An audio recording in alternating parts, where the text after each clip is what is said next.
बिस्मिल्लाहिर्रहमानिर्रहीम। जी तो आज हम देखेंगे रोशन पेंशन प्लान पार्ट 2।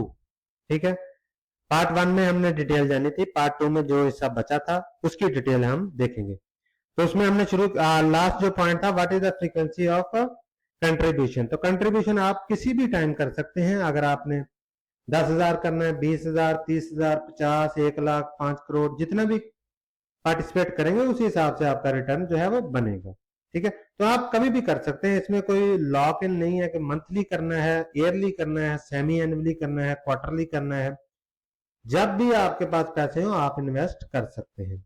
आगे आगे भी 19 नंबर पॉइंट है, what is the duration of profit monthly, quarterly और ईयरली। तो प्रॉफिट जो है वो डिस्ट्रीब्यूट नहीं किया जाएगा। ठीक है, ये अकामुलेट होता है रहेगा, सेविंग जो प्रॉफिट है वो जमा होता रहेगा। जब आप रिटायर होंगे या आपने जो भी एज सिलेक्ट की होगी रिटायरमेंट की, उस वक्त आपको मिलेगा। ठीक है, however in case of early withdrawal of any amount it will be subject to deduction of applicable taxes। हाँ, अगर आपने रिटायरमेंट से पहले अगर आप अमाउंट जो है वो रिडीम करते हैं, विड्रॉ करते हैं, तो आपके टैक्स जो है वो इंप्लीमेंट होगा।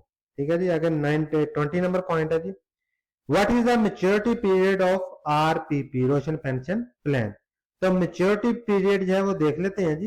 ये the term of allocation scheme would depend on the age of the investor, as the allocation scheme can mature any time between 60 and 70, or the age which she will be after 25 years from the date of first contribution into a VPS। ठीक है, which ever comes first. For example, अगर आप 20 साल की उम्र में या 25 साल की उम्र में रोशन पेंशन प्लान लेते हैं, तो 25 साल बाद आपकी जो है वो फंड जो है वो मैच्योर हो जाएगा, रोशन पेंशन फंड जो है वो मैच्योर हो जाएगा, यानी 50 साल की एज में। अगर आप लेते हैं 30 साल की उम्र में, तो अगर 25 साल पहले आ गए तब मैच्योर हो जाएगा। अगर 60 ईयर यानी एज आपकी पहले आ गई, या 70 ईयर, जो भी आपने सिलेक्ट की होगी, तो वो जो भी पहले आएगी वो आपकी मैच्योरिटी होगी। ठीक है, तो उसके बाद आप जो है वो स्कीम जो सेट कर सकते हैं।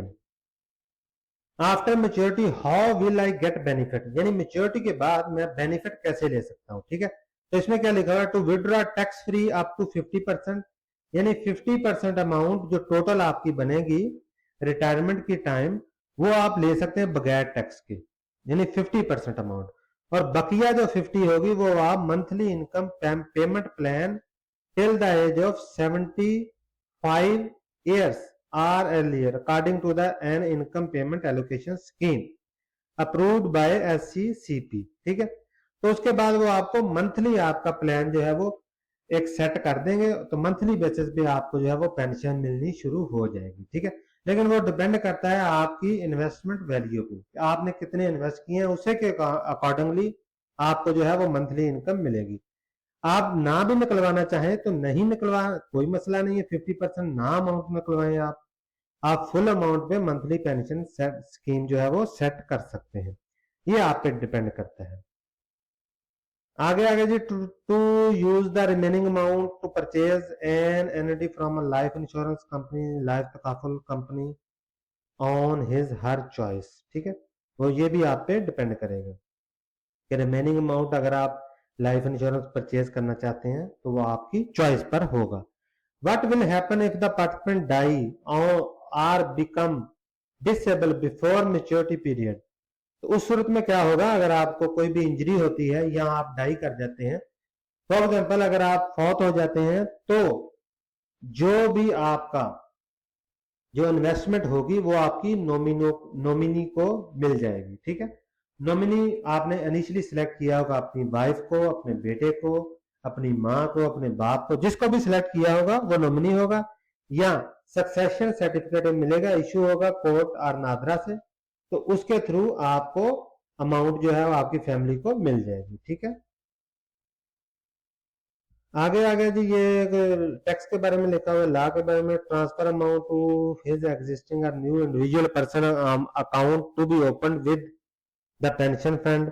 तो ये सारी पेंशन मेन चीज लिखी हुई है कि आपके जो नॉमिनी जो आपने सिलेक्ट किया होगा उसको मिल जाएगी। अगर आपको कोई डिसेबिलिटी होती है तो person will be treated as retired and will get all benefit as on retirement.